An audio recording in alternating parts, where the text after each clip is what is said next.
అధ్యాయం 4. లాభం 2. జీవితాన్ని మార్చే వాణిజ్య విద్య. ఇది డబ్బుకు సంబంధించినది కాదు. Side heading. మా వద్ద ఉత్తమమైన పరిహార పథకం ఉంది. నేను వేర్వేరు నెట్వర్క్ మార్కెటింగ్ కంపెనీల గురించి ఆరా తీస్తున్నప్పుడల్లా తరచుగా వినే మాట ఇది. తమ వద్ద వ్యాపార అవకాశాలు ఎంత బాగా ఉన్నాయో చెప్పాలని తాపత్రయపడే వాళ్ళు తమ బిజినెస్ ద్వారా ఎంతమంది నెలకు $100,000 ఎలా సంపాదించేవారో కథలుగా చెప్పేవారు. అలా నెట్వర్క్ మార్కెటింగ్ వ్యాపారం ద్వారా నెలకు $100,000 సంపాదించిన వారిని నేను కలుసుకున్నాను కూడా. అందువల్ల అంత భారీ స్థాయిలో డబ్బును ఆర్జించి పెట్టే పటుత్వం ఉన్న నెట్వర్క్ మార్కెటింగ్ బిజినెస్ గురించి నాకే సందేహమూ లేదు. బోలెడు డబ్బు సంపాదించవచ్చని ఎరచూపే ఈ వ్యాపారం చాలామందిని ఆకర్షిస్తున్న మాట నిజమే. అయినప్పటికీ నెట్వర్క్ మార్కెటింగ్ వ్యాపారం కేవలం ధనార్జనకే అన్న దృష్టితో నేను దీన్ని ప్రోత్సహించడం లేదు. ఇది ఉత్పాదనలకు సంబంధించినది కాదు. Side heading. మా వద్ద ఉత్తమ స్థాయి ఉత్పాదనలున్నాయి. నేను వేరువేరు నెట్వర్క్ మార్కెటింగ్ కంపెనీలను పరిశీలిస్తున్నప్పుడు లాభసాటి అంశంగా మరీ చెప్పే రెండో మాట ఇది. జీవితాలను మార్చివేసేలా వివిధ ప్రమాణాల ఆధారంగా ఎన్ని ఉత్పాదనలు ఆ సంస్థలు తయారు చేస్తున్నాయనే ఆ వివరాలు చూస్తుంటే నాకు చాలా ఆశ్చర్యంగా ఉండేది. అలాంటి ఓ బిజినెస్ సమావేశంలో ఓ సంస్థ వ్యవస్థాపకురాలు చనిపోయే స్థితిలో ఉన్న తన తల్లిని కాపాడటానికి రహస్యంగా ఓ మందుని ఎలా కనిపెట్టిందో చెప్పింది. కొంత పరిశోధన చేసి నేను తెలుసుకున్నది ఏమిటంటే వాళ్ళ అమ్మ ఆమె చెప్పినట్లుగా అసలు అయోవా అన్న ఊరిలోనే లేదు. ఆమె చెప్పిన మందు కూడా కాలిఫోర్నియాలోని ఓ ల్యాబొరేటరీకి చెందినది. ఇతర కంపెనీల ఉత్పాదనలకు తన లేబుల్ వేసే సంస్థ అది. ఇంతకు ముందే నేను చెప్పినట్లు నకిలీ వాళ్ళు, మోసగాళ్ళు ప్రస్తుత సందర్భంలో అయితే మోసగత్తె. ఇలా ప్రతి వ్యాపారంలోనూ ప్రతి వృత్తిలోనూ ఉంటారు. ఉన్నమాట చెప్పాల్సి వస్తే కొన్ని నెట్వర్క్ మార్కెటింగ్ కంపెనీలు ఉత్తమ స్థాయి ఉత్పాదనలు అందించడము నేను చూశాను. వాటిలో కొన్ని ఇప్పటికీ నేను వినియోగించడమో లేదా ఉపయోగించడమో చేస్తున్నాను. ఈ అధ్యాయంలో నేను చెప్పే అంశం ఏమిటంటే గొప్పగా పరిహారానికి దోహదం చేసే పథకాలు, గొప్ప ఉత్పాదనలు వ్యాపారానికి ముఖ్యమైన అసలు వ్యాపార విషయంలోకి వచ్చేసరికి అవి మాత్రమే చాలా ముఖ్యమైన అంశాలు కాదని. ఎన్నుకోవడానికి వివిధ రకాల వ్యాపారాలు. Side heading. వివిధ నెట్వర్క్ మార్కెటింగ్ కంపెనీల గురించి నేను ఆరా తీస్తున్నప్పుడు ఒక్కో నెట్వర్క్ మార్కెటింగ్ విధానం ద్వారా వివిధ రకాల ఉత్పాదనలు ఎన్ని సప్లై అవుతున్నాయో చూసి చాలా ఆశ్చర్యపోయాను. నేను 1970లలో చూసిన మొదటి నెట్వర్క్ మార్కెటింగ్ బిజినెస్ అవకాశం విటమిన్ల అమ్మకం. నేను వాటిని వాడి చూసి అవి విశిష్ట స్థాయి నాణ్యత గల విటమిన్లని గ్రహించాను. ఇప్పటికీ నేను రోజు ఆ విటమిన్లలోని కొన్నింటిని వాడుతున్నాను. నా అన్వేషణ అలా కొనసాగుతున్నప్పుడు ఈ దిగువ పేర్కొన్న ప్రధానమైన ఉత్పాదనల కేటగిరీలో నెట్వర్క్ మార్కెటింగ్ వ్యాపారాలు నడుస్తుండడం చూశాను. అవి నెంబర్ 1 పరిమళ ద్రవ్యాలు అంటే కాస్మెటిక్స్, చర్మ సంరక్షణ తదితర సౌందర్య ఉత్పాదనలు. నెంబర్ 2 టెలిఫోన్ సేవలు. నెంబర్ 3 రియల్ ఎస్టేట్ సేవలు. నెంబర్ 4 ఆర్థిక సేవలు, బీమా, మ్యూచువల్ ఫండ్స్, క్రెడిట్ కార్డులు. 5 న్యాయ సంబంధిత సేవలు. 6 ఇంటర్నెట్ మార్కెట్ పంపిణీ, కేటలాగ్ ఉత్పాదనలను డిస్కౌంట్కు అమ్మడం. దాదాపు ప్రతిదాన్ని వాల్మార్ట్ అమ్ముతుంది. 7 ఆరోగ్య సంరక్షణ ఉత్పాదనలు, విటమిన్లు తదితర సంక్షేమ సంబంధిత ఉత్పాదనలు, సేవలు. 8 ఆభరణాలు. 9 ట్యాక్స్ సేవలు. 10 విద్యా విషయాలను బోధించే బొమ్మలు. అలా చెబుతూ పోతే ఈ జాబితా ఇంకా కొనసాగుతూనే ఉంటుంది. కనీసం నెలకు ఒకసారైనా ఏదో ఒక కొత్త నెట్వర్క్ మార్కెటింగ్ కంపెనీ గురించి, ఆ సంస్థ ఉత్పాదనలో ప్రవేశపెట్టిన కొత్త ఆలోచన లేదా వాళ్ళ పరిహార పథకాల గురించి వింటూ ఉండేవాడిని. ఇది విద్యకు సంబంధించిన ప్రణాళిక. Side heading. నేను నెట్వర్క్ మార్కెటింగ్ బిజినెస్ను ప్రోత్సహించడానికి మొదటి కారణం అందులో విద్యాపరంగా ఉండే విధానం. మీరు సమయాన్ని వెచ్చించి ఈ వ్యాపారంలో పరిహార పథకాలు, ఉత్పాదనలతో పాటు నిజంగా చూడవలసింది ఆ సంస్థ హృదయం ఎటువంటిదని. అది నిజంగా శిక్షణ ఇవ్వడానికి, వ్యాపార విద్య నేర్పడానికి నిజంగానే ఆసక్తి చూపిస్తున్నదా అని. 3 గంటల పాటు అమ్మకాల రంగం గురించి వినడం, ఆకర్షణీయంగా రూపొందించే ఉత్పాదనల కేటలాగులను చూడటం, జనం ఎంతగా లాభాలు సంపాదిస్తున్నారని తెలుసుకోవడం కంటే ఆ అంశానికే మీకు ఎక్కువ సమయం అవసరమవుతుంది. ఈ విద్యా విధానం ఎంత బాగుందో తెలుసుకోవాలనుకుంటే మీరు ఆ శిక్షణా విధానం, ఆ వ్యాపార విద్యకు సంబంధించిన సదస్సులు, ఇతర కార్యక్రమాలు చూడాల్సిందే. మొట్టమొదటి బిజినెస్ సదస్సు అంటే ప్రెజెంటేషన్లో చెప్పిన విషయాలు మీకు నచ్చితే ఆ విద్యను బోధించేవారు, శిక్షణ ఇచ్చేవారిని స్వయంగా కలుసుకోవడానికి కొంత సమయాన్ని కేటాయించండి. ఈ విషయంలో మీరు జాగ్రత్తగా ఉండాలి. ఎందుకంటే చాలా నెట్వర్క్ మార్కెటింగ్ కంపెనీలు వాళ్ళ వద్ద గొప్ప విద్యా ప్రణాళికలు ఉన్నట్లు చెబుతాయి. కానీ నేను చూసింది ఏమిటంటే కొన్ని కంపెనీల్లో వాళ్ళు చెప్పుకున్నంత గొప్పగా ఆ విద్యా విధానాలు, శిక్షణా పద్ధతులు లేవు. నేను చూసిన మరికొన్ని కంపెనీల్లో వాళ్ళ శిక్షణ తీరు ఎలా ఉందంటే వాళ్ళ వద్ద సిఫారసు చేయబడిన పుస్తకాల జాబితా ఉంది, అంతే. ఆ తర్వాత వాళ్ళు మీ స్నేహితుల్ని, కుటుంబ సభ్యుల్ని ఈ బిజినెస్లోకి ఎలా చేర్చుకోవాలో చెబుతారు. అందువల్ల మీరు సమయాన్ని వెచ్చించి ఏ నెట్వర్క్ మార్కెటింగ్ కంపెనీల్లో ఉత్తమ స్థాయి విద్యా బోధన, శిక్షణా విధానాలు ఉన్నాయో జాగ్రత్తగా చూసుకొని ఎంపిక చేసుకోండి. ఎందుకంటే అలాంటి కంపెనీలు కూడా ఉన్నాయి. వాటిలో కొన్ని విశిష్టమైనవి, అత్యుత్తమమైన వాస్తవ జీవితపు వ్యాపార శిక్షణను ఇచ్చేవని నా అభిప్రాయం. ఏ విద్యా ప్రణాళికలోనైనా చూడవలసిందేమిటి? Side heading. నా పుస్తకాలను మీరు ఇదివరకు చదివి ఉంటే మీకు తెలిసి ఉంటుంది. నేను విద్యావేత్తల కుటుంబం నుంచి వచ్చిన వాడిని. మా నాన్నగారు హవాయి రాష్ట్రానికి చెందిన స్కూల్ సిస్టమ్ శాఖాధిపతి. నేను విద్యావేత్తల కుటుంబం నుంచి వచ్చినా నాకు ఈ సంప్రదాయ విద్యా విధానాలు నచ్చవు. న్యూయార్క్లోని ప్రముఖ ఫెడరల్ మిలిటరీ అకాడమీ నుంచి నేను కాంగ్రెషనల్ అపాయింట్మెంట్ గౌరవాన్ని అందుకున్నాను.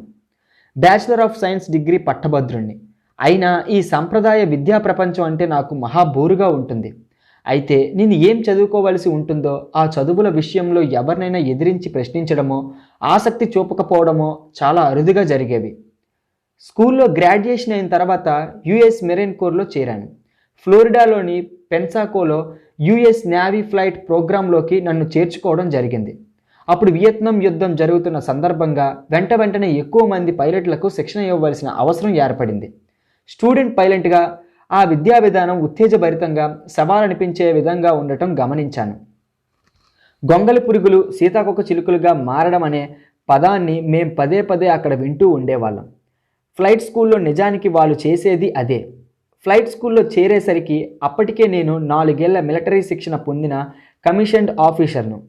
అయినప్పటికీ చాలామంది ఫ్లైట్ స్కూల్లో చేరేవాళ్ళు అప్పుడే సివిలియన్ కాలేజీల నుంచి వచ్చిన వాళ్ళు కావడం వల్ల వాళ్ళు గొంగళ పురుగులతో పోల్చదగ్గ వాళ్ళే. అప్పట్లో అది హిప్పీల కాలం కావడం వల్ల కొంతమంది మామూలు పౌర దుస్తుల్లో పొడుగాటి జుట్టు, గడ్డాలు, మీసాలతో, కొందరు జోళ్లకు బదులుగా చెప్పులతో చాలా విచిత్రంగా కనిపించేవాళ్ళు. జీవితాన్ని మార్చివేసే విద్యను నేర్పించే కార్యక్రమం అది.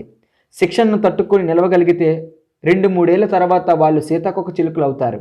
అంటే ప్రపంచంలోనే కఠినమైన ఫ్లయింగ్ ఆటుపోట్లను తట్టుకోగలిగే పైలట్లుగా ఎగిరిపోవడానికి సంసిద్ధులవుతారు. టామ్ క్రూజ్ నటించిన టాప్ గన్ అనే సినిమాలో యుఎస్ నేవీ ఫ్లైట్ స్కూల్లో గొంగళ పురుగులను సీతాకొక చిలుకలుగా ఎలా మారుస్తారో గొప్పగా చూపించారు. వియత్నాంకు వెళ్లే ముందు నేను టాప్ గన్ స్కూల్ ఉన్న చోట కాలిఫోర్నియాలో శాండియాగోలోని ఉండేవాడిని. ఆ ప్రతిష్టాత్మకమైన స్కూల్ ప్రమాణాలను బట్టి చూస్తే నేను చెప్పుకోదగ్గ పైలట్ను కాను. కానీ ఆ సినిమాలో యువ పైలట్లను చూపిస్తున్నట్లుగా శక్తిని, ఆత్మవిశ్వాసాన్ని ప్రదర్శించే విషయంలో మేము యుద్ధానికి వెళ్లే ముందు అలాంటి ఉద్వేగానికి లోనవుతూ సంసిద్ధులమయ్యేవాళ్ళం. మొదట్లో ఫ్లయింగ్ కోసం బాగా శ్రమించడానికి జంకే కుర్రాళ్ళం. ఆ తర్వాత శిక్షణలో క్రమశిక్షణతో శారీరకంగా, మానసికంగా, భావోద్వేగపరంగా కూడా చాలామంది ఎదుర్కోవడానికి వెనకాడే సవాళ్లను కూడా ఎదుర్కోగలిగే విధంగా మారిపోయాం. నాలోనూ నా సహవిద్యార్థి పైలట్లలోనూ గమనించిన ఆ మార్పునే జీవితాన్ని మార్చివేసే విద్యా విధానం అని నేను అంటాను. ఫ్లైట్ స్కూల్లో శిక్షణ పూర్తయ్యాక వియత్నాం వెళ్ళిన తర్వాత నా జీవితం మునుపటి జీవితం కాదు. ఫ్లైట్ స్కూల్కు వెళ్ళినప్పటి వ్యక్తిని కాను నేను. ఫ్లైట్ స్కూల్ యుద్ధం అయిన కొన్ని సంవత్సరాల తర్వాత చాలామంది నా సహ పైలట్లు వ్యాపార ప్రపంచంలో ఘన విజయాలు సాధించారు. మేము ఎప్పుడైనా కలుసుకున్నప్పుడు పాత యుద్ధ కథలు గుర్తు చేసుకున్నప్పుడు మా వ్యాపార విజయాలపై ఫ్లైట్ స్కూల్ శిక్షణ ప్రభావం ఎంత గొప్పగా ఉందో తరచుగా చెప్పుకునేవాళ్ళం. అందువల్లే నేను జీవితాన్ని మార్చివేసే విద్యా విధానం అని అంటున్నప్పుడు అలా గొంగలి పురుగు సీతాకొక చిలుకగా మారే పరిణామ దశలోని ఆ దృఢమైన విద్యా విధానం గురించి చెబుతున్నానని గ్రహించాలి. నెట్వర్క్ మార్కెటింగ్ కంపెనీలో విద్యా విధానాన్ని మీరు చూస్తున్నప్పుడు అది మీ జీవిత దృక్పథాన్ని శక్తివంతంగా మార్చివేయగలిగేదిగా ఉండడాన్ని నేను ప్రోత్సహిస్తాను. నా హెచ్చరిక ఏమిటంటే ఫ్లైట్ స్కూల్ లాగే అందరూ కూడా ఈ కార్యక్రమంలో విజయులవుతారని చెప్పలేం. వాస్తవ జీవితపు business school. Side heading. Flight స్కూల్లోని ఉత్తమమైన అంశాల్లో ఒకటి, వియత్నాం యుద్ధం నుండి అప్పుడే తిరిగి వచ్చిన పైలట్లు మాకు శిక్షణ ఇచ్చేవారు. వాళ్ళు మాతో మాట్లాడుతున్నప్పుడు తమ వాస్తవ జీవితానుభవాల గురించి చెప్పేవారు. సంప్రదాయ సిద్ధమైన బిజినెస్ స్కూల్లో నేను హాజరైన కొద్ది కాలంలో నాకు కనిపించిన సమస్యల్లో ఒకటి, అక్కడున్న చాలామంది టీచర్లకు నిజ జీవితంలో వ్యాపార అనుభవం లేకపోవడం. ఒకవేళ ఆ టీచర్లకు వాస్తవంగా వ్యాపార అనుభవం కానీ ఉన్నట్లయితే అది ఎలాంటిదంటే, వాళ్ళు ఏదైనా సంస్థలో ఉద్యోగిగానో, చాలా వరకు మిడిల్ మేనేజర్లుగానో లేదా సంస్థను స్థాపించిన వారో అయి ఉండేవారు. నేను నా MBA చదువు కోసం హవాయిలో ఓ సంప్రదాయ వాణిజ్య విద్యాలయంలో చేరాను. నేను మేనేజ్మెంట్ థియరీ లేదా ఎకనామిక్ థియరీ నేర్చుకోవడానికి ప్రయత్నిస్తున్నప్పుడు అది నేర్పించే టీచరు ఏదైనా పెద్ద కంపెనీలో ఓ మధ్యస్థాయి మేనేజర్ లాంటి వాడై ఉండేవాడు. ఆ టీచర్కు బిజినెస్ అనుభవం ఉండదు. చాలా సందర్భాల్లో ఆ టీచర్ ఇంకా స్కూల్ విధానాన్ని వదిలిపెట్టకుండా ఉన్నాడని అనుకోవాలి. మరో మాటలో చెప్పాలంటే, అలాంటి వాళ్ళు 5వ ఏట స్కూల్ సిస్టంలోకి అడుగుపెట్టారనుకోండి. తర్వాత కిండర్ గార్డెన్ స్థాయికి వచ్చారు. ఇంకా స్కూల్ సిస్టంలోనే ఉంటూ వాళ్ళు వాస్తవ ప్రపంచం గురించి విద్యార్థులకు చెబుతున్నారన్నమాట. నాకైతే ఆ విద్యా విధానమే ఓ జోక్గా ఉంది. MBA కోసం నేను బిజినెస్ స్కూల్కి వెళ్ళటానికి కారణం, నేను వాణిజ్యదారుణ్ణి అవుదామనే కానీ ఉద్యోగిని కావడానికైతే కాదు. అక్కడ విద్య నేర్పే చాలామంది మధ్యంతర స్థాయి మేనేజర్లు లేదా టీచర్లకు ఒక బిజినెస్ను ఏమీ లేని దశ నుంచి ఎలా ప్రారంభించాలో తెలియదు. వాళ్ళలో చాలామంది వాణిజ్యదారులు కాదు, చాలామంది ఉద్యోగులే. బయటి ప్రపంచంలో వ్యాపార నైపుణ్యం చూపి నిలదొక్కుకోవటానికి ఏం చెయ్యాలో వాళ్ళలో చాలామందికి తెలియదు. కారణం, చాలామందికి బయటి ప్రపంచంలోని వాస్తవ వ్యాపార ప్రపంచానుభవం లేకపోవడమే. చాలామంది స్కూలు దంతపు సౌదాల నుంచి కార్పొరేట్ ప్రపంచాల దంతపు సౌదాల్లోకి ప్రవేశించిన వారే. చాలామంది ఉద్యోగ భద్రత, వ్యసనపరులు, స్థిరంగా జీతపురాళ్లకు అలవాటు పడిన వారే. మరో మాటగా చెప్పాలంటే, చాలామందికి గొప్ప వ్యాపార సిద్ధాంతాలు తెలుసుంటాయి, కానీ కొద్ది మందికే గొప్ప వ్యాపార నైపుణ్యం ఉంటుంది. ఆ నైపుణ్యం ఎటువంటిదంటే, ఏమీ లేని దశ నుంచి ఒక వ్యాపారాన్ని ప్రారంభించి వాస్తవ వ్యాపార ప్రపంచంలో రాణిస్తూ గొప్పగా ధనార్జన చేయగలగడం. కానీ మాకు విద్య నేర్పే చాలామంది టీచర్లు జీతం రాకపోతే నిలదొక్కుకోలేరు. ఆ బిజినెస్ స్కూల్లో నేను 9 నెలలే ఉండగలిగాను. ఆ తర్వాత MBA డిగ్రీ తీసుకోకుండానే ఆ చదువుకు గుడ్ బై చెప్పాను. నా వరకు నాకు MBA కోసం సంప్రదాయ సిద్ధమైన బిజినెస్ స్కూల్కు వెళ్ళడం అంటే గొంగళ పురుగుకు దశ కోసం మళ్ళీ స్కూల్కు వెళ్ళడమే. ఫ్లైట్ స్కూల్ తర్వాత నన్ను ఓ సీతాకొక చిలుకగా మార్చగలిగే బిజినెస్ స్కూల్ కోసమే చూశాను. 1974లో మెరైన్ కోర్ నుంచి నేను బయటకు వచ్చాక నేను మా రిచ్ డాడ్ దగ్గరికి వెళ్ళాను. నేను ఆశించిన బిజినెస్ విద్యను ఆయనే నాకు నేర్పించారు. రిచ్ డాడ్ బిజినెస్ స్కూల్ ఎలాంటిదంటే, అది వ్యాపార నైపుణ్యాలను నేర్పేది. వ్యాపారాలను, ఆర్థిక స్థితిగతులను వ్యాపార సిద్ధాంతాల కంటే వ్యాపార నైపుణ్యాలే విజయవంతంగా ముందుకు నడిపించి వ్యక్తులను శ్రీమంతులుగా చేస్తాయి అనే అంశానికి అక్కడ ప్రాధాన్యం ఉంటుంది. రిచ్ డాడ్ తరచుగా అనేవారు, సిద్ధాంతాలు కాదు, నైపుణ్యమే నిన్ను ధనవంతుణ్ణి చేస్తుంది అని. మరొక్కసారి చెప్తున్నాను, గుర్తుంచుకోండి. సిద్ధాంతాలు కాదు, నైపుణ్యమే నిన్ను ధనవంతుణ్ణి చేస్తుంది. బిజినెస్ స్కూల్ నుంచి మధ్యలో వచ్చేసినందుకు నేను విచారించానా? అవును, అప్పుడప్పుడు విచారించేవాడిని. అయితే అలా మధ్యలో వచ్చేసిన వారు కొందరు నాకు తోడుగా ఉన్నారు. మరి Bill Gates, Michael Dell, Steve Jobs, Ted Turner కూడా అలా మధ్యలో బయటకు వచ్చేసిన వారే. అంతకుముందు థామస్ ఎడిసన్, హెన్రీ ఫోర్డ్ లాంటి వాళ్ళు కూడా స్కూల్లోంచి మధ్యంతరంగా వచ్చేసిన వాళ్ళే. వీళ్ళందరికీ వాస్తవ వ్యాపార ప్రపంచమే చాలా ఉత్తేజరకంగా అనిపించింది ఆ వ్యాపార అనుభవం స్వయంగా పొందడానికి. అలా వ్యాపార ప్రపంచాన్ని మార్చేయడానికి వీళ్ళు రాక్షస స్థాయి సీతాకొక చిలుకలుగా అవతరించారు. ఇలా అంటున్నానని నన్ను తప్పు పట్టకండి. నేను హాజరైన బిజినెస్ స్కూల్లో వ్యాపారానికి సంబంధించి ఎంతో విలువైన సమాచారాన్ని అందించారు. అయితే నేను వాణిజ్యదారుని కావడానికి అవసరమైన వీధి స్థాయి నైపుణ్యాన్ని వాళ్ళు నాకు నేర్పించలేదు. అందుకు బదులుగా వాళ్ళు నేను ఉద్యోగిగా మారే నైపుణ్యాన్ని బోధించారు.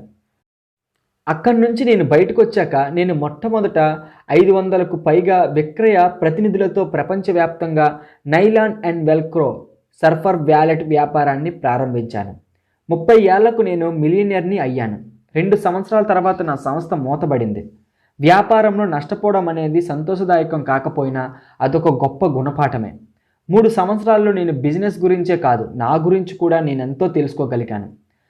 ప్రపంచవ్యాప్తంగా ఓ వ్యాపారాన్ని నిర్మించడం, ప్రపంచవ్యాప్తంగా వ్యాపారాన్ని కోల్పోవడం వ్యాపార సిద్ధాంతం ఆధారంగా నేర్చుకున్న విద్య కానే కాదు. నా వరకు అది మూల్యం లేని విద్య. అదే నన్ను చివరికి ధనవంతుని చేసింది. ముఖ్యంగా ఆ విద్య నన్ను స్వతంత్రుని చేసింది. ఎంబీఏ డిగ్రీతో ఉద్యోగాన్ని వెతుక్కునే గొంగళ పురుగు లాంటి జీవితాన్ని ఇచ్చే విద్యను నేను కోరుకోలేదు. ఆ బిజినెస్లో దెబ్బతిన్నాక రిచ్ డాడ్ చెప్పింది ఏమిటంటే, డబ్బు, విజయం నిన్ను పొగరబోతుగా, మూర్ఖుడిగా మారుస్తాయి. కొంత పేదరికం, వినయ విధేయతలతో ఇప్పుడు నువ్వు మళ్ళీ స్టూడెంట్గా మారవచ్చు. నేను ఈ పుస్తకానికి బిజినెస్ స్కూల్, ఇతరులకు సాయం చేయాలనుకునే వారి కోసం అని పేరు పెట్టాను. నిజానికి ఈ నెట్వర్క్ మార్కెటింగ్ వ్యాపారాల్లో చాలామంది చేసేది అదే. ఒక వాణిజ్యదారుడికి అవసరమయ్యే వాస్తవ ప్రపంచపు నైపుణ్యం ఆ బిజినెస్ స్కూల్లో లభిస్తుంది. అంతేకాని కార్పొరేట్ ప్రపంచంలో అత్యధిక జీతాన్ని పొందగలిగే మధ్యరకం స్థాయి మేనేజర్ కావాలనుకునే వారికి అవసరమయ్యే ఉద్యోగ తరహా నైపుణ్యాలను అవి నేర్పవు. నేను కొన్ని నెట్వర్క్ మార్కెటింగ్ వ్యాపార శిక్షణలకు హాజరైనప్పుడల్లా ఆ రంగంలోని నేతలను కలుసుకోవలసి వచ్చేది. వాళ్ళు ఆరంభం నుంచి అంచెలంచెలుగా ఎదిగిన నిజమైన వ్యాపార అధినేతలు. వాళ్ళలో చాలామంది గొప్ప అధ్యాపకులనే చెప్పాలి. ఎందుకంటే వాళ్ళు చెప్పే విషయాలు సిద్ధాంతం నుంచి కాదు, అనుభవాల ద్వారా నేర్చుకున్నవి. ఆ వ్యాపార సదస్సులో నేను కూర్చొని వాళ్ళు వాస్తవ వ్యాపార ప్రపంచంలో వీధి స్థాయిలో నిలదొక్కుకోవడానికి ఏమేం చెయ్యాలో సూటిగా చెబుతున్నప్పుడల్లా అంగీకార సూచకంగా తలాడించేవాడిని. వాళ్ళు వాస్తవ వ్యాపార ప్రపంచపు నైపుణ్యాలను మాత్రమే చెప్పి ఊరుకునేవారు కాదు. వాస్తవ ప్రపంచంలో విజయాలు సాధించాలంటే మానసికంగా, భావోద్రేకపరంగా కూడా ఎలాంటి ధోరణులు ఉండాలో బోధించేవారు. అటువంటి కొన్ని సదస్సుల్లోని ఆ విద్య వెలకట్టలేనిది, నిజంగానే వెలకట్టలేనంత విలువైనది. అది ముఖ్యంగా సీతాకొక చిలుకల పరిణామం చెందాలనుకునే వారికి. సదస్సులైన తర్వాత నేను తరచుగా ఆ అధ్యాపకులతో మాట్లాడేవాడిని. వాళ్ళు తమ బిజినెస్ల ద్వారా మాత్రమే కాదు, తమ పెట్టుబడుల ద్వారా కూడా ఎంత డబ్బు సంపాదించగలిగారో తెలుసుకుని దిగ్భ్రాంతికి గురయ్యాను. కార్పొరేట్ అమెరికాలోని ఎందరో అగ్రస్థాయి సీఈఓల కంటే కూడా వాళ్ళు అధిక ధనార్జన చేశారు. ఆ మాటకొస్తే సంప్రదాయ సిద్ధమైన బిజినెస్ స్కూల్లోని అధ్యాపకుల కంటే ఖచ్చితంగా వాళ్ళు ఎంతో ఎక్కువగా సంపాదించారు. ఆ అధ్యాపకుల్లోని ఇంకో ప్రత్యేకత గురించి చెప్పాలి. వాళ్ళు సంపన్నులు. వాళ్లకు పాఠాలు చెప్పవలసిన అవసరమే లేదు. కానీ వాళ్లకు బోధించాలని, సాటివారికి సహాయపడాలని ఓ తపన ఉండేది. ఆ తపనకు ఒక కారణం ఏమిటంటే, నెట్వర్క్ మార్కెటింగ్ బిజినెస్ జనాన్ని పైకి తీసుకురావాలనే నాయకులపై ఆధారపడి ఉంటుంది. కానీ సాంప్రదాయిక కార్పొరేట్ లేదా ప్రభుత్వ వ్యాపారం అయితే కొంతమందిని పదోన్నతులను చేయడం, క్రమబద్ధంగా జీతపురాల కోసం పనిచేసే అసంఖ్యాక ఉద్యోగ జనాన్ని సంతృప్తిపరచడం మీదే ఆధారపడినది ఉంటుంది. నెట్వర్క్ మార్కెటింగ్ ప్రపంచంలోని అధ్యాపకులు మీరు బాగా పనిచేయకపోతే మీ ఉద్యోగం ఊడుతుంది అని చెప్పరు. అందుకు బదులుగా మీరు ఇంకా బాగా పనిచేయడానికి మిమ్మల్ని సాయపడనియ్యండి అంటారు. అంతేకాదు, మీరు నేర్చుకోవడానికి ఎంత టైం పట్టినా పర్వాలేదు, మీరు నేర్చుకోవాలని అనుకున్నంత కాలం మేము మీకు బోధిస్తూనే ఉంటాం, మనది ఒకే బృందం అని కూడా అంటారు. ఈ తరహా వ్యాపార విద్యే నేను కోరుకునేది కూడా. అందువల్ల నెట్వర్క్ మార్కెటింగ్ బిజినెస్లో అగ్రస్థానంలో ఉన్నవారిని, ఆ వ్యాపారంలో విజయం సాధించిన వారిని ఎంపిక చేసుకోండి. ఆ తర్వాత వారి నుంచి మీరు నేర్చుకోవటం గురించి ఆలోచించండి. నెట్వర్క్ మార్కెటింగ్ కంపెనీలు వాస్తవ జీవిత వాణిజ్యం గురించి చెప్పే కొన్ని అతి ముఖ్యమైన అంశాలు ఇవి. నెంబర్ 1, విజయం పట్ల దృక్పథం.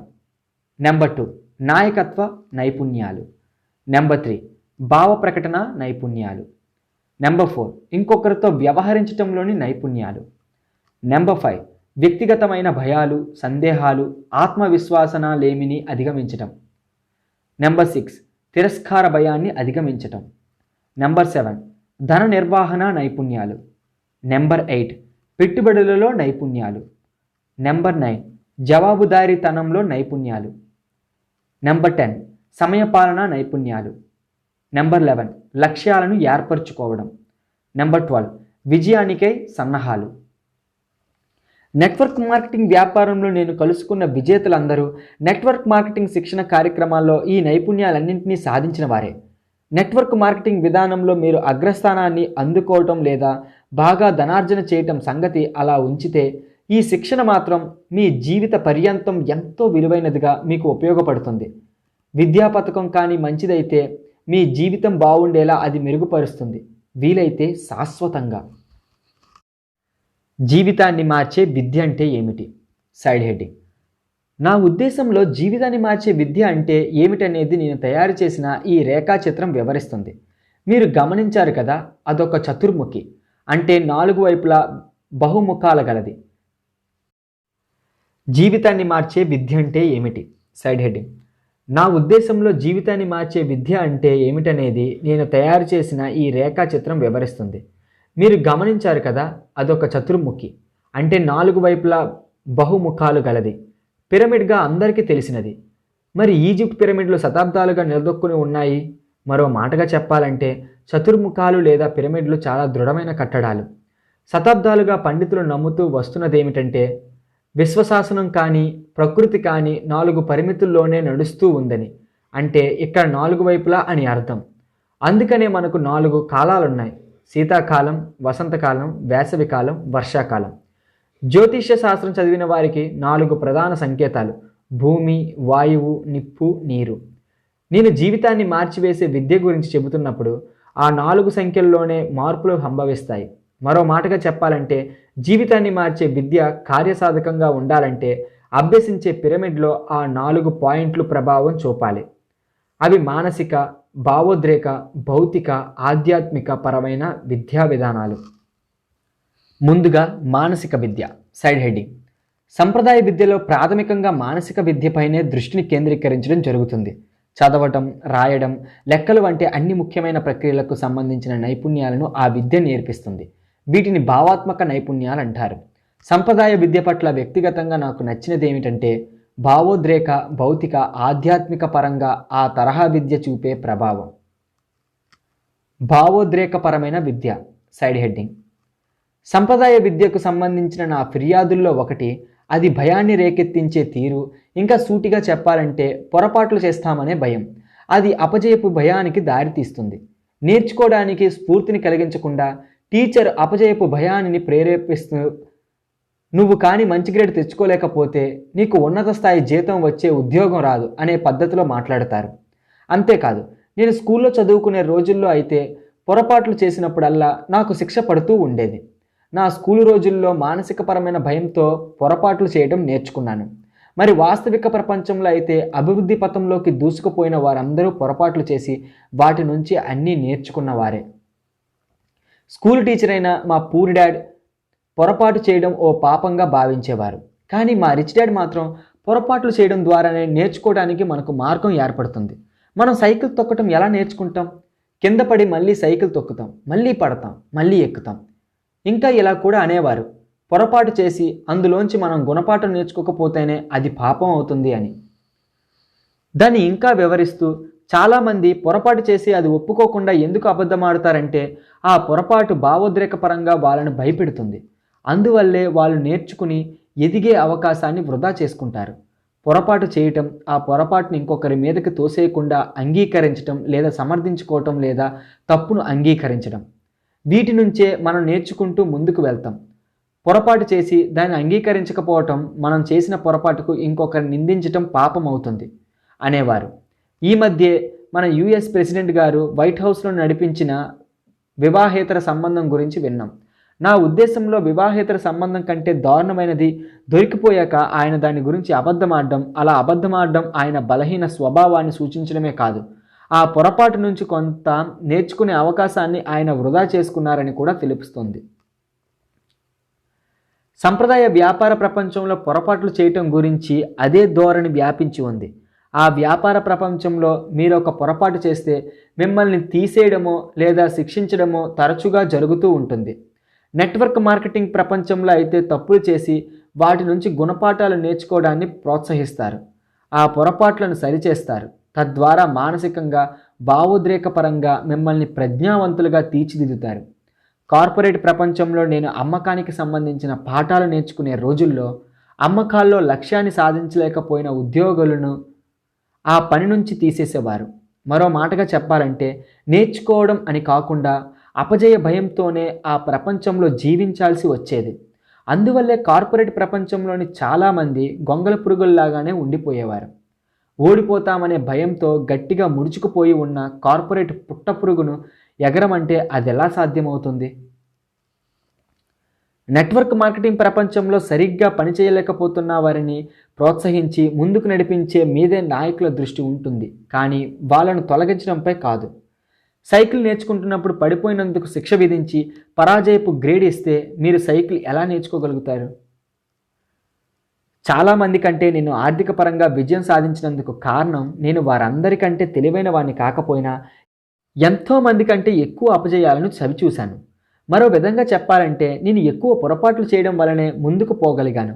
నెట్వర్క్ మార్కెటింగ్లో పొరపాట్లు చేసి సరిదిద్దుకుని నేర్చుకుని ఎదగడాన్ని ప్రోత్సహించడం జరుగుతుంది. నా వరకు అది జీవితాన్ని మార్చివేసే విద్య. మీరు భయాన్ని పారద్రోలగలిగితే ఇక ముందుకు దూసుకుపోవచ్చు. పొరపాట్లు చేసి ఓడిపోతానని భయపడే తరహా వ్యక్తి మీరైతే గొప్ప శిక్షణ కార్యక్రమం గల నెట్వర్క్ మార్కెటింగ్ బిజినెస్సే ప్రత్యేకించి మీలాంటి వారికి చాలా మంచిదని నా నమ్మకం. వ్యక్తులలో ఆత్మవిశ్వాసాన్ని కలిగించి అది కొనసాగేలా చేసే మార్కెటింగ్ శిక్షణ కార్యక్రమాలను నేను స్వయంగా చూశాను. మీలో గనుక ఆత్మవిశ్వాసం ఎక్కువ ఉందంటే ఇక మీ జీవితం శాశ్వతంగా మారిపోయినట్లే. భౌతిక విద్య సైడ్ హెడ్డింగ్. క్లుప్తంగా చెప్పాలంటే తప్పులు చేస్తామనుకుని భయపడే వ్యక్తులు ఎక్కువగా నేర్చుకోలేరు. అందుకు కారణం వాళ్ళు ఎక్కువగా ఏ పని చేయరు. చాలామందికి తెలిసిన విషయం, నేర్చుకోవడం అనేది నిజంగా ఎంతటి భౌతికపరమైన ప్రక్రియో అంతటి మానసిక ప్రక్రియ కూడాను. టెన్నిస్ నేర్చుకోవడం ఎలా భౌతికపరమైన ప్రక్రియ అవుతుందో చదవటం రాయటం కూడా అదే విధమైన భౌతిక ప్రక్రియ. మీకు అన్ని సరైన సమాధానాలు తెలిసి ఉండాలని, తప్పులు చేయకూడదనే నియమానికి మీరు లోబడి ఉంటే మీ విద్యా ప్రమాణాలు దెబ్బతింటాయి. మీకు అన్ని సమాధానాలు తెలిసి ఉంటే కొత్తగా ఏదైనా చేయడానికి భయపడిపోతూ ఉంటే ఇక మీరు పురోగమించేదెలా? నేను అధ్యయనం చేసిన నెట్వర్క్ మార్కెటింగ్ కంపెనీలన్నీ భౌతిక పరంగానే కాక మానసిక పరంగాను కూడా నేర్చుకోవడాన్ని ప్రోత్సహించేవే. మీరు బయటకు వెళ్ళి మీ భయాన్ని పోగొట్టుకునేలాంటి చర్యలను చేపట్టడం, పొరపాటు చేయడం, చేశాక గుణపాఠం నేర్చుకోవటం, ఈ ప్రక్రియలో మానసికంగా, భావోద్రేకపరంగా, భౌతికంగా మీరు దృఢంగా ఎదగటానికి అవి ప్రోత్సాహాన్ని అందిస్తాయి. సంప్రదాయ విద్య వాస్తవాలను నేర్చుకోవడాన్ని ప్రోత్సహిస్తుంది. ఆ తర్వాత పొరపాట్లు చేయటానికి భయపడమని కూడా భావోద్రేకపరంగా నేర్పిస్తుంది. అది మీరు భౌతికంగా వెనకాడేలా చేస్తుంది. భయపడే వాతావరణంలో జీవించడం అనేది మానసికంగా, భావోద్రేకపరంగా, భౌతికంగా, ఆర్థిక పరంగా ఆరోగ్యప్రదం కాదు. ఇంతకు ముందే చెప్పినట్లుగా నేను బాగా డబ్బు సంపాదించడానికి కారణం విద్యాపరంగా నాకున్న తెలివితేటలు కాదు. నేను ఎక్కువ పొరపాట్లు చేశాను. చేసిన పొరపాటునల్లా ఒప్పుకునేవాడిని. ఆ పొరపాట్ల నుంచి నేను పాఠాలు నేర్చుకునేవాడిని. అలా ముందుకు వెళ్తూ ఇంకా కొన్ని పొరపాట్లు చేసేవాడిని. భవిష్యత్తులో ఇంకా మరికొన్ని పొరపాట్లు చేయవలసి వస్తుందనే వాటి కోసం ఎదురు చూస్తున్నాను. కానీ చాలామంది భవిష్యత్తులో ఏ పొరపాటు చేయకుండా ఉండటానికి గట్టిగా కృషి చేస్తూ ఉంటారు. అందువల్లే మనకి వేరువేరు భవిష్యత్తులు ఉంటాయి. మీరు కొత్తగా ఏదైనా చేయటానికి పొరపాట్లు చేసే రిస్క్ తీసుకుని ఆ పొరపాట్ల నుంచి గుణపాఠాలు నేర్చుకోవడానికి ఇష్టపడకపోతే మీ భవిష్యత్తుని ఎంత మాత్రమూ మెరుగుపరుచుకోలేరు. ఉత్తమ స్థాయి నెట్వర్క్ మార్కెటింగ్ కంపెనీలన్నీ తమ వాళ్ళు మానసికంగా ఏదైనా కొత్త విషయం నేర్చుకోవడాన్ని, రంగంలోకి దిగి పొరపాట్లు చేయడాన్ని నేర్చుకుని సరిదిద్దుకుని ఆ ప్రక్రియను మళ్ళీ కొనసాగించడాన్ని ప్రోత్సహిస్తాయి. అదే వాస్తవ జీవిత విద్య. మీరు పొరపాట్లు చేస్తామనే భయం కలిగిన వారైతే, మీ జీవితంలో కొన్ని మార్పులు చేసుకోవాలని ఆశించేవారైతే, మీ దీర్ఘకాలిక వ్యక్తిగత పురోభివృద్ధికి నెట్వర్క్ మార్కెటింగ్ కార్యక్రమం ఎంతో శ్రేయస్కరమైనది అవుతుంది. ఒక మంచి నెట్వర్క్ మార్కెటింగ్ కంపెనీ మిమ్మల్ని చేయి పట్టుకుని ముందుకు నడిపిస్తూ భయం, అపజయం అనే మాటలకు తావులేని విధంగా మీ జీవితానికి మార్గదర్శకత్వం వహిస్తుంది. అంతేకాదు, వాళ్ళు మీ చెయ్యి పట్టుకోవలసిన అవసరం లేదనుకుంటే వాళ్ళు ఆ పని చెయ్యరు. ఎవరైనా తాము చేస్తున్న దాంట్లోంచి మారాలనుకుంటే వాళ్ళ ఆలోచన తీరును మార్చమని పెద్దలంటారు. కానీ ఇప్పుడు చాలామంది చెబుతున్నది, ఎవరి ఆలోచన విధానాన్ని అయినా మార్చాలనుకుంటే ముందు వాళ్ళు చేస్తున్న దాన్ని మార్చమంటున్నారు. నెట్వర్క్ మార్కెటింగ్ వ్యాపారంలోని గొప్ప విషయం ఏమిటంటే అది మీ ఆలోచన విధానం, చేస్తున్న పనితీరు ఈ రెండింటి పట్ల దృష్టిని సారిస్తుంది. సంప్రదాయ విద్యా విధానంలో ఉన్న సమస్య ఏమిటంటే మీ వల్ల ఏదైనా తప్పు జరిగితే ఆ తప్పును సరిదిద్దడం సంగతి అలా ఉంచి అలా జరిగినందుకు మిమ్మల్ని శిక్షిస్తుంది. ఆధ్యాత్మిక విద్య సైడ్ హెడ్డింగ్. కొంచెం తీవ్రమైన భావోద్రేకపరమైన ఈ అంశం గురించి చర్చించే ముందుగా దీనికి సంబంధించిన నా వ్యక్తిగత భావాలు వివరించాలనుకుంటున్నాను. ఆధ్యాత్మికకి ప్రతీకగా ధార్మిక అనే పదాన్ని కొన్ని ప్రత్యేక కారణాల వల్ల ఉపయోగిస్తున్నాను. నెట్వర్క్ మార్కెటింగ్ కంపెనీల్లో కొన్ని మంచివి, కొన్ని చెడ్డవి ఉన్నట్లే మతపరమైన సంస్థల్లోనూ కొన్ని మంచివి, కొన్ని చెడ్డవి ఉన్నాయి. ఇంకా సూటిగా చెప్పాలంటే కొన్ని ధార్మిక సంస్థలు వ్యక్తులను ఆధ్యాత్మికంగా దృఢతరం చేయగలిగితే మరికొన్ని సంస్థలు వ్యక్తుల్లోని ఆధ్యాత్మికతను బలహీనపరచడము నేను చూశాను. అందువల్ల నేను ఆధ్యాత్మిక విద్య గురించి చెబుతున్నానంటే అందులో మతపరమైన విద్య ఉండొచ్చు, లేకపోవచ్చు. నేను మాట్లాడే ఆధ్యాత్మిక విద్య మతాలు శాఖల ప్రమేయం లేనిది. మతం విషయానికి వస్తే నేను అమెరికా సంయుక్త రాష్ట్రాల రాజ్యాంగాన్ని సమర్థిస్తాను.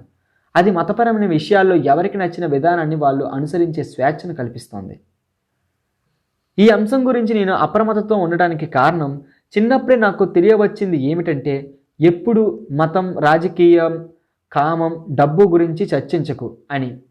నేను ఈ మాటను ఎందుకు అంగీకరిస్తానంటే ఈ అంశాలన్నీ వేగంగా మారిపోతూ వచ్చేవి. ఉద్వేగభరితమైనవి కావడం వల్ల మీ వ్యక్తిగతమైన అనుభూతుల్ని, నమ్మకాల్ని రెచ్చగొట్టడం నా అభిమతం కాదు. అయితే వాటి పట్ల మీకు గల హక్కును మాత్రం నేను సమర్థిస్తాను.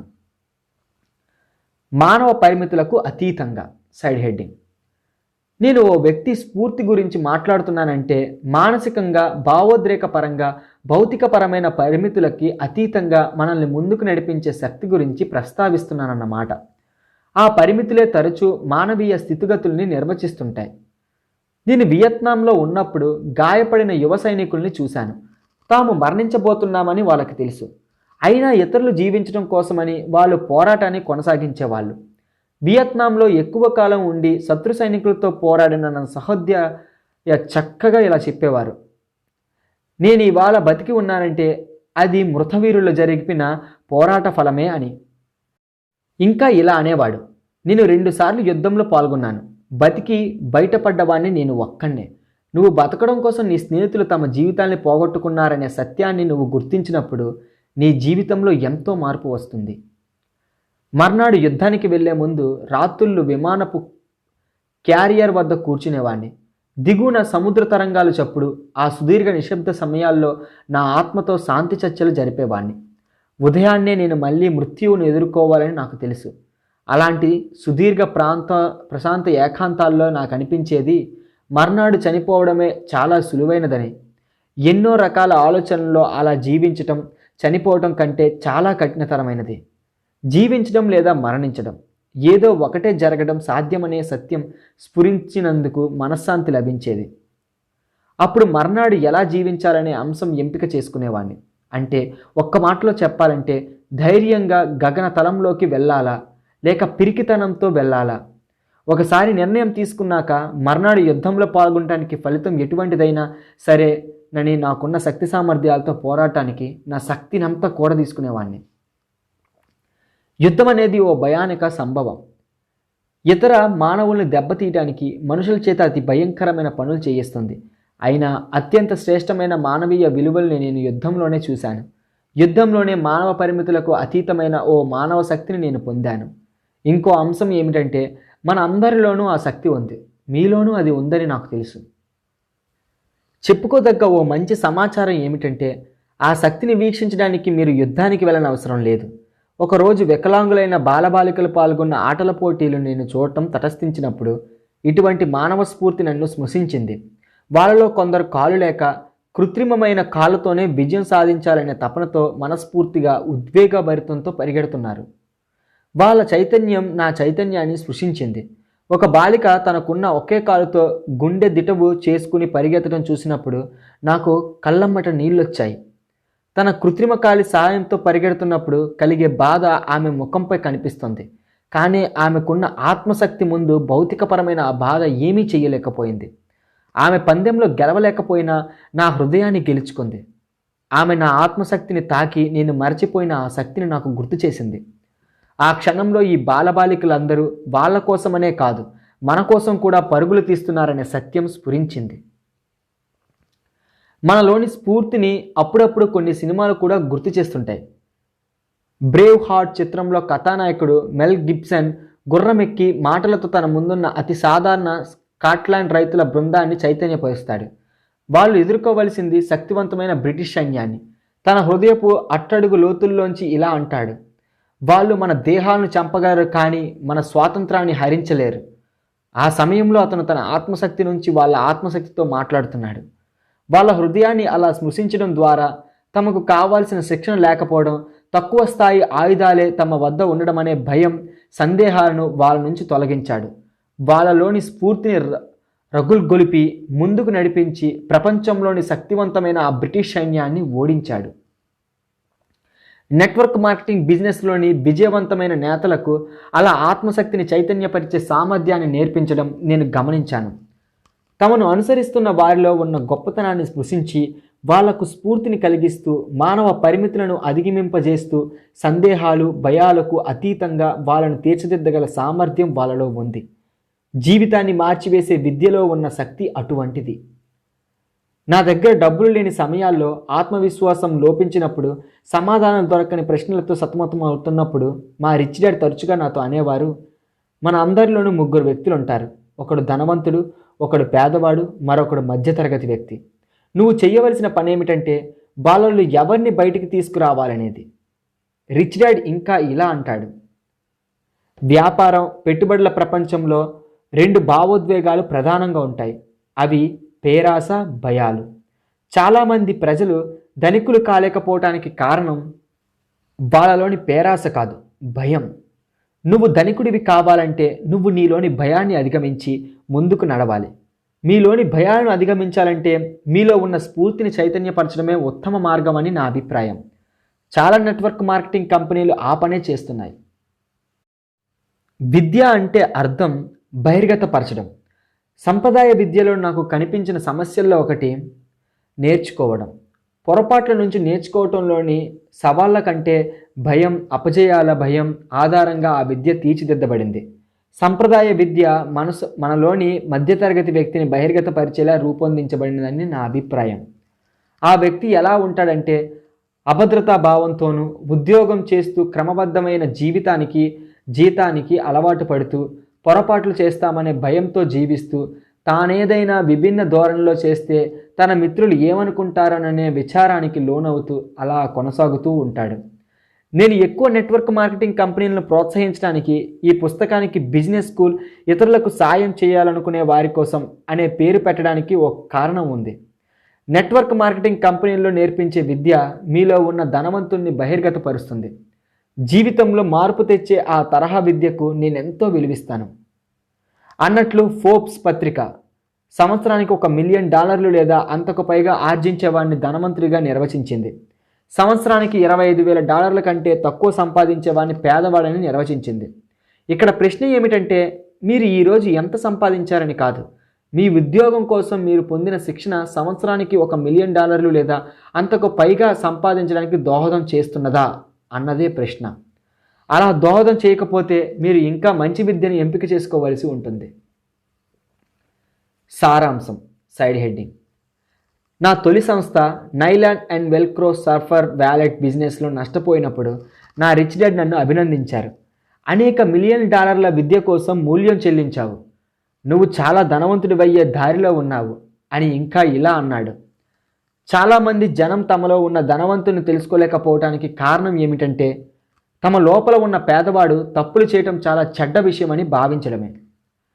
సంప్రదాయ విద్యలోని విలువలకు, జీవితాన్ని మార్చివేసే విద్యలోని విలువలకు మధ్య ఉన్న తేడాలు ఎలాంటివి అంటే మన పొరపాట్ల నుంచి నేర్చుకున్న పాఠాల విలువలకు ప్రతీకగా పొరపాట్లు చేసినందువల్ల లభించే శిక్షకు మధ్య గల తేడా లాంటివి.